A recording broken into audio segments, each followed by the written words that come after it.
Il existe un signal annonciateur dans l'enfance, qui peut, de manière troublante, prédire le développement du narcissisme à l'âge adulte.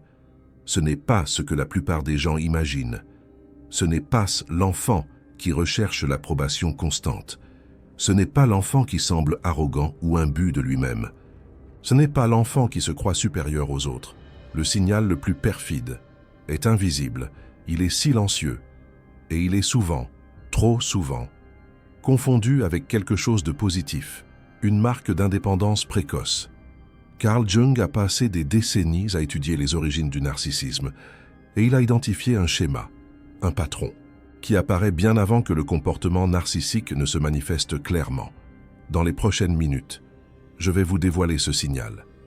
Je vais vous expliquer pourquoi il est si dangereux, et je vais vous fournir des outils, des clés de compréhension, pour pouvoir intervenir, avant qu'il ne soit trop tard, si vous êtes parent, figure parentale, enseignant, ou simplement curieux de comprendre comment se forment les personnalités narcissiques.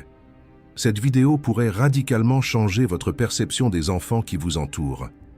Alors, commençons par ce signal. Le signal le plus préoccupant, c'est l'enfant qui cesse de demander de l'aide. Laissez-moi vous expliquer. Chaque enfant, tout petit, demande de l'aide. C'est naturel, c'est même sain.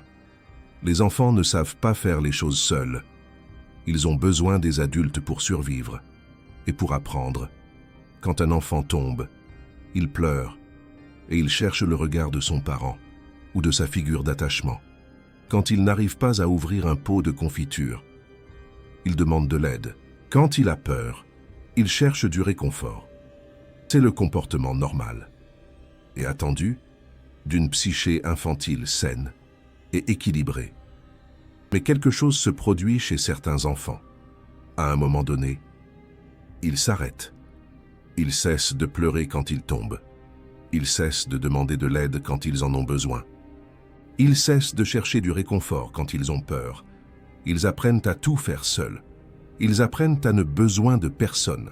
Ils apprennent que demander de l'aide est dangereux ou, du moins, inefficace. Et beaucoup de parents regardent cela et pensent que c'est une bonne chose. Regardez comme mon enfant est indépendant. Regardez comme il ne donne pas de travail. Regardez comme elle est forte. Mais Jung voyait quelque chose de complètement différent. Il voyait un enfant qui a abandonné, un enfant qui a appris que ses demandes d'aide ne seront pas entendues, un enfant qui a décidé, inconsciemment, qu'il est plus sûr de ne besoin de personne. Et c'est à ce moment précis que la graine du narcissisme est plantée dans le jardin fragile de l'enfance. Laissez-moi vous expliquer la psychologie qui se cache derrière cela. Quand un bébé naît, il est complètement dépendant. Il ne peut pas survivre sans soins constants. Sa psyché est programmée pour rechercher la connexion, pour signaler ses besoins, pour espérer une réponse. Dans un développement sain, les besoins du bébé sont satisfaits. Pas parfaitement, mais suffisamment. La mère, ou la figure d'attachement principale, répond aux pleurs. Le père, ou une autre figure significative, offre la sécurité. L'enfant apprend que le monde est un endroit où ses besoins comptent. Cette expérience, ça façonne ce que Jung appelait le soi cohérent, un sentiment d'exister, d'être important, de pouvoir dépendre des autres. Mais quand les besoins ne sont pas satisfaits, de manière répétée, quelque chose de différent se produit. L'enfant pleure, et personne ne vient. Ou quelqu'un vient, mais est en colère parce qu'il pleure. Ou quelqu'un vient, mais n'offre pas ce dont il a besoin. Après de nombreuses répétitions, l'enfant apprend. Pleurer ne fonctionne pas, demander de l'aide ne fonctionne pas. Je dois faire cela tout seul. Et à ce moment précis, une partie de la psyché se ferme. La partie qui dépend des autres, la partie qui fait confiance, la partie qui est vulnérable. Ce qui n'est à la place est un faux self, une construction, une carapace qui semble forte, indépendante, autosuffisante, mais qui, à l'intérieur, est vide. Jung a décrit ce processus en détail. Il a observé que l'enfant qui cessait de demander de l'aide ne cesse pas d'avoir des besoins. Les besoins continuent d'exister. Ce qui change, c'est la relation avec eux. L'enfant développe de la honte d'avoir besoin, développe de la rage envers lui-même pour avoir des besoins, développe un mépris pour la faiblesse qu'il projettera ensuite sur les autres. Il commence à se voir comme spécial pour ne pas avoir besoin, supérieur aux autres, qui dépendent encore, plus forts, plus évolués, meilleurs. Mais c'est une compensation, une tentative de transformer la douleur du rejet en quelque chose de tolérable. Mais la douleur ne disparaît pas. Elle reste enfouie, alimentant une structure de plus en plus rigide. C'est la structure de base du narcissisme. Maintenant, laissez-moi vous montrer comment ce signal se manifeste, à différents âges. Dans la petite enfance, de 0 à 3 ans, le signal apparaît de manière subtile. Le bébé qui cesse de pleurer quand ses parents quittent la pièce. Pas parce qu'il va bien, mais parce qu'il a appris que pleurer n'apporte pas de réconfort. Le bébé qui se calme seul de manière prématurée, qui n'étend pas les bras pour être pris, qui semble indifférent à la présence ou à l'absence de ses figures d'attachement. Les pédiatres interprètent souvent cela comme un tempérament facile. Mais Jung y voyait un signal d'alerte. Une psyché infantile qui a abandonné la recherche de connexion, dans l'enfance intermédiaire, de 3 à 7 ans. Le signal devient plus visible. L'enfant qui ne demande pas d'aide pour ses devoirs, qui ne raconte pas à ses parents quand quelque chose de mauvais se produit à l'école, qui résout tous ses problèmes seul. L'enfant qui semble ne avoir besoin de personne, qui est félicité pour sa maturité, que les adultes utilisent comme exemple pour les autres enfants. À l'intérieur, cet enfant est seul, complètement seul. Il a appris que les adultes ne sont pas fiables, que ses besoins n'importent pas, qu'il est plus sûr de n'avoir besoin de rien. Dans la préadolescence, de 7 à 12 ans, le schéma se consolide. L'enfant développe une persona d'autosuffisance. Il peut sembler arrogant, supérieur, détaché. Mais cette persona est un masque. Derrière elle se cache le même enfant, qui a appris qu'il ne pouvait pas faire confiance, qu'il ne pouvait pas demander, qu'il ne pouvait pas avoir besoin. Jung appelait cela l'inflation de l'ego. L'ego se développe pour compenser le vide intérieur. L'enfant devient trop grand, parce qu'à l'intérieur, il se sent inexistant. Maintenant, laissez-moi vous expliquer quelque chose que Jung considérait comme fondamental. La différence entre l'indépendance saine et l'autosuffisance défensive. L'indépendance saine se développe graduellement. L'enfant apprend à faire les choses seul, parce qu'il a une base sécure, parce qu'il sait que s'il en a besoin, quelqu'un sera là. L'autosuffisance défensive est différente. L'enfant fait tout seul, parce qu'il a appris qu'il ne pouvait compter sur personne. Ce n'est pas un choix, c'est une nécessité de survie. La première mène à un adulte qui peut dépendre des autres quand il en a besoin. La seconde mène à un adulte qui en est incapable. Beaucoup de parents confondent les deux. Ils voient l'enfant qui fait tout seul et pensent que c'est de la maturité. Mais il faut regarder le pourquoi. L'enfant fait-il cela seul parce qu'il se sent en sécurité ou parce qu'il a appris qu'il ne pouvait pas faire confiance? Il est essentiel de comprendre pourquoi cela se produit. Les enfants ne choisissent pas de devenir ainsi. Personne ne se lève le matin et ne décide de n'avoir besoin de personne. C'est une réponse de survie. Quand l'environnement ne répond pas à ses besoins, la psyché infantile doit faire quelque chose. Elle ne peut pas simplement accepter que personne ne va l'aider. Ce serait intolérable. Alors, elle change la narration. Elle décide qu'elle n'a pas besoin d'aide, qu'elle est assez forte seule, que ce sont les autres qui sont faibles, de avoir besoin les uns des autres. Et c'est une solution brillante. Du point de vue de la survie, elle transforme la douleur du rejet en fierté de l'indépendance. Mais c'est une solution qui a un COGT énorme. Le coût, c'est la capacité d'intimité, la capacité de faire confiance, la capacité de recevoir de l'amour. L'enfant qui cesse de demander de l'aide devient l'adulte qui ne peut dépendre de personne, qui sabote les relations quand elles deviennent trop proches, qui utilise les autres comme des miroirs pour son ego inflé, mais ne se connecte jamais vraiment. Ça, c'est le narcissisme. Maintenant, laisse-moi te montrer les facteurs de risque. Le premier facteur, c'est la négligence émotionnelle. Des parents qui sont physiquement présents, mais émotionnellement absents, qui nourrissent et habillent l'enfant, mais ne répondent pas à ses émotions, qui sont toujours trop occupés, trop fatigués, trop distraits. L'enfant, dans ces environnements, apprend qu'il peut voir ses besoins physiques satisfaits, mais que personne ne se soucie de ce qu'il ressent. C'est particulièrement dangereux, parce que ça ne laisse pas de marque visible. L'enfant a une maison, de la nourriture, des vêtements. Il semble qu'il ait tout, mais à l'intérieur, il meurt de faim émotionnelle. Le deuxième facteur, c'est le rejet de la vulnérabilité des parents qui répondent négativement quand l'enfant montre de la faiblesse, qui disent « arrête de pleurer », qui punissent la peur ou la tristesse, qui exigent que l'enfant soit fort avant d'en avoir la structure pour ça. L'enfant, dans ces environnements, apprend que la vulnérabilité est dangereuse, que montrer un besoin entraîne une punition, qu'il est plus sûr de cacher tout ce qui semble faible. Ça crée une division interne, une partie de la psyché qui sent, mais qui doit être cachée, une partie qui apparaît pour le monde, mais qui est vide.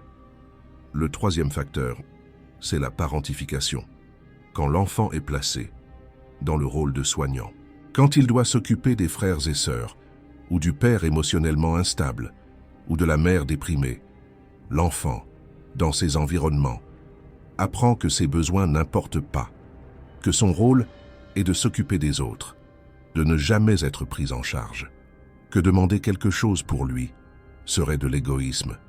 Ça crée ce que Jung appelait le narcissisme inversé. La personne semble altruiste, toujours à prendre soin des autres, mais à l'intérieur, il existe la même structure, la même incapacité de recevoir, la même difficulté avec l'intimité vraie. Le quatrième facteur, c'est l'inconsistance des parents, qui parfois répondent, parfois rejettent, qui sont imprévisibles dans leurs réponses, que l'enfant ne sait jamais à quoi s'attendre. L'enfant, dans ces environnements, apprend qu'il ne peut faire confiance à personne, que même quand quelqu'un semble s'occuper de lui, il peut tourner le dos à n'importe quel moment. Ça crée une anxiété chronique et une décision éventuelle, qu'il est plus sûr de ne pas avoir besoin de personne. Mieux vaut être seul que risquer d'être abandonné. Le cinquième facteur, c'est l'inversion des rôles émotionnels.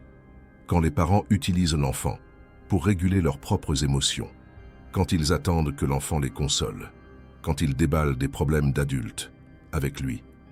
L'enfant apprend que ses propres émotions sont moins importantes, que son rôle est de s'occuper des autres, jamais de lui-même, que montrer ses besoins serait surcharger celui qui est déjà surchargé. Ça crée un enfant qui semble mature au-delà de son âge, qui semble forte, mais qui n'a jamais eu l'espace pour être un enfant. Le sixième facteur, c'est l'exigence de perfection des parents qui ne montrent de l'approbation que lorsque l'enfant fait tout bien, qui critiquent toute erreur, qui établissent des normes impossibles.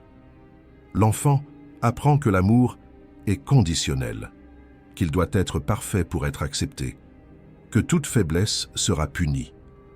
Il arrête de demander de l'aide, parce que demander de l'aide signifie admettre qu'il ne peut pas, et admettre qu'il ne peut pas signifie perdre l'amour. Maintenant, laisse-moi t'expliquer comment intervenir. L'intervention dépend de l'âge de l'enfant et de la profondeur des dommages, mais il existe des principes qui fonctionnent dans n'importe quelle situation. Le premier principe, c'est de rendre sûr de demander de l'aide. Si l'enfant a cessé de demander, ça signifie qu'il a appris que demander est dangereux. Pour inverser, vous devez créer des expériences répétées, où demander est SR. Ça signifie répondre positivement quand l'enfant demande quoi que ce soit. Ça signifie ne jamais punir ou critiquer.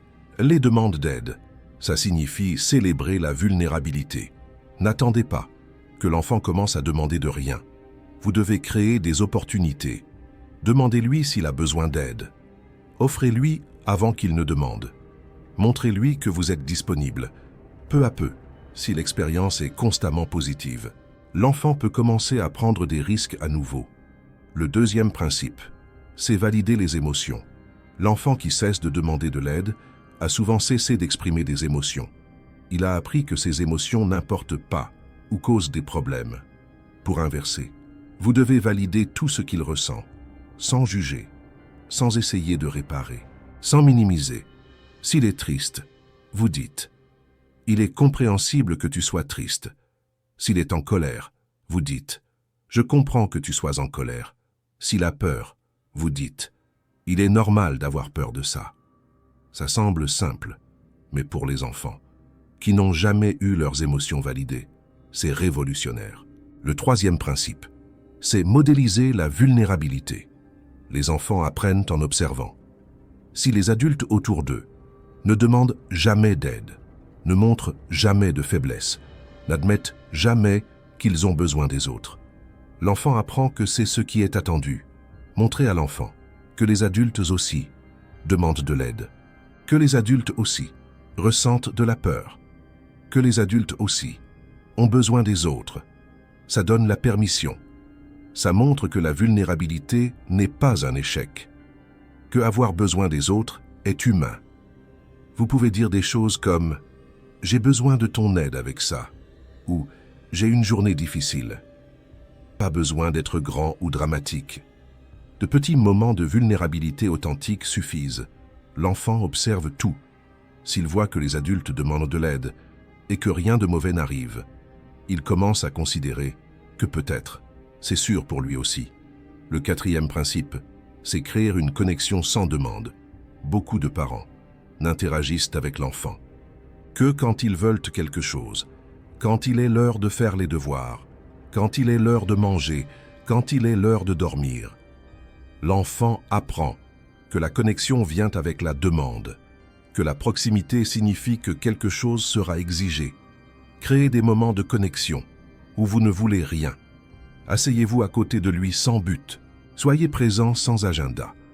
Montrez que vous êtes là, simplement parce que vous voulez l'être. Ça enseigne que la relation peut être sereine, que la proximité ne signifie pas le contrôle. Le cinquième principe, c'est être consistant. Si vous commencez à répondre positivement, mais ensuite, vous revenez à rejeter, les dommages seront plus grands. L'enfant avait raison de ne pas faire confiance. La constance est cruciale.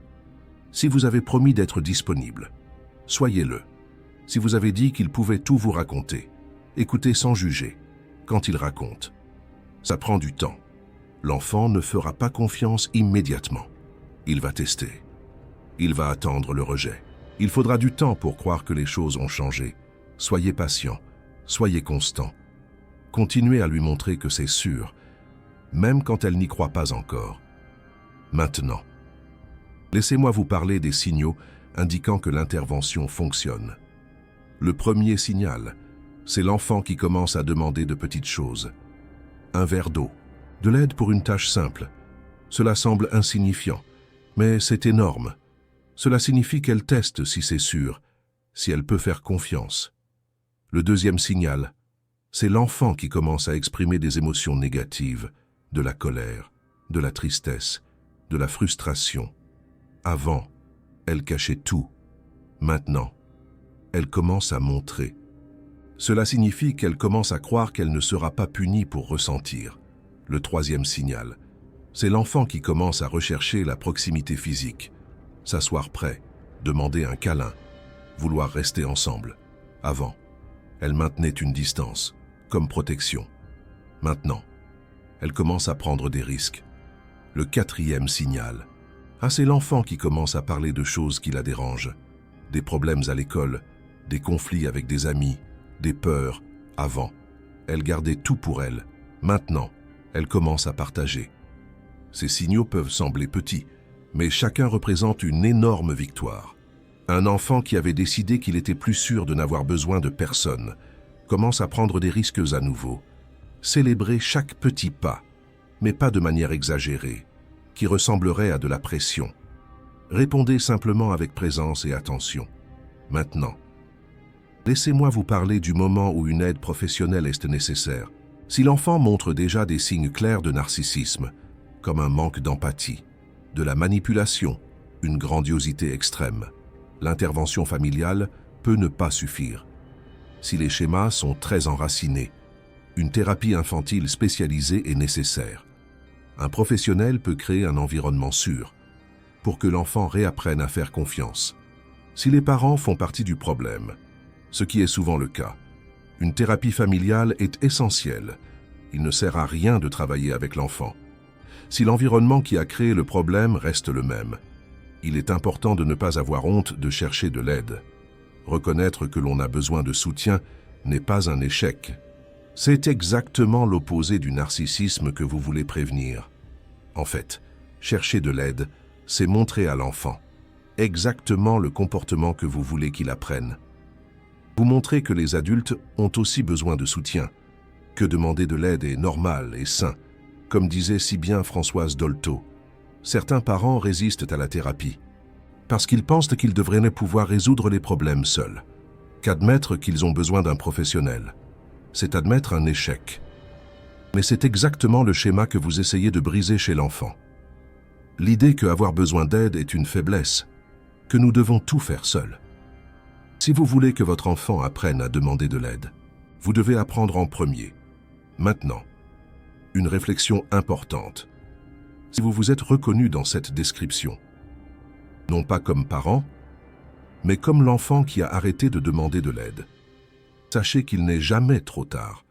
Les schémas créés dans l'enfance sont forts, mais ils ne sont pas permanents. Le cerveau est plastique. De nouveaux schémas peuvent être créés à tout âge, comme Carl Jung l'a si bien démontré. La première étape, c'est reconnaître. Voir que vous arrêtez de demander de l'aide, non pas parce que vous êtes fort, mais parce que vous avez appris que ce n'était pas sûr, que votre autosuffisance n'est pas une vertu, mais une défense.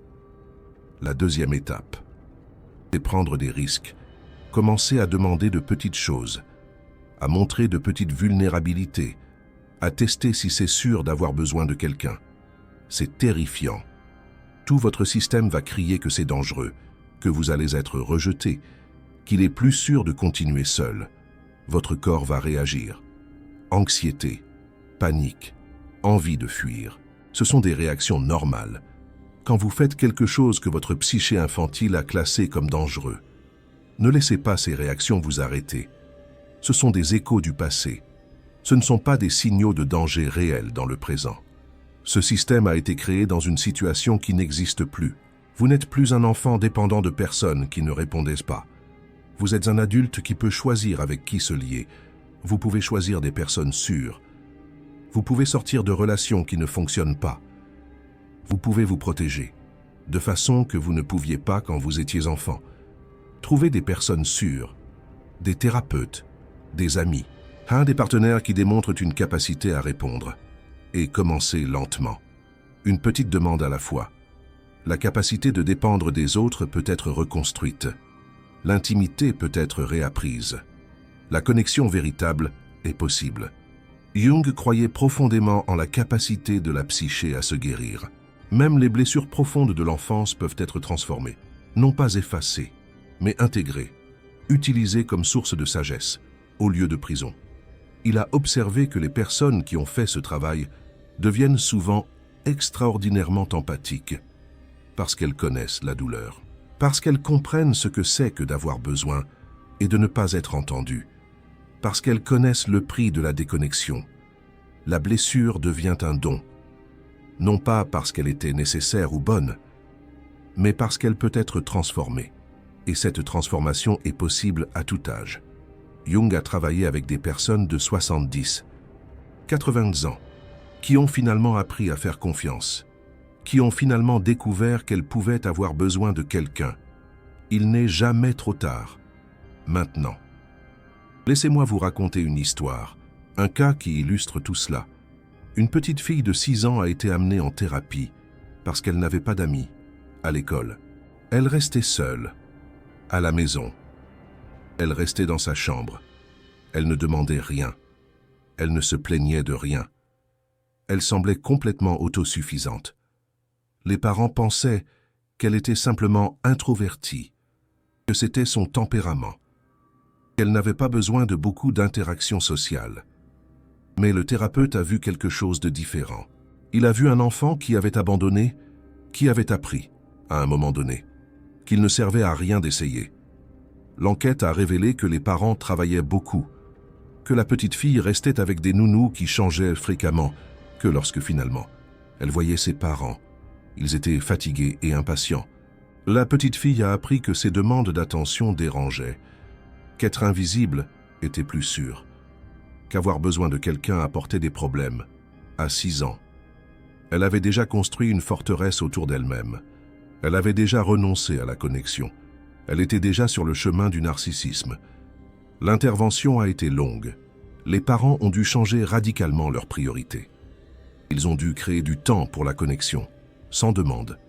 Ils ont dû répondre systématiquement quand elle risquait de demander quelque chose. La petite fille a résisté au début. Elle a testé ses parents à plusieurs reprises. Elle attendait le rejet qui venait toujours avant. Il y a eu des moments où les parents ont voulu abandonner. C'était difficile. Cela demandait du temps qu'ils n'avaient pas. Cela demandait de la patience qu'ils ne savaient pas qu'ils avaient. Cela demandait de confronter leurs propres échecs. Mais ils ont persévéré. Parce qu'ils ont compris ce qui était en jeu. Non seulement le présent de leur fille, mais son avenir entier, ses relations, sa capacité à aimer et à être aimé.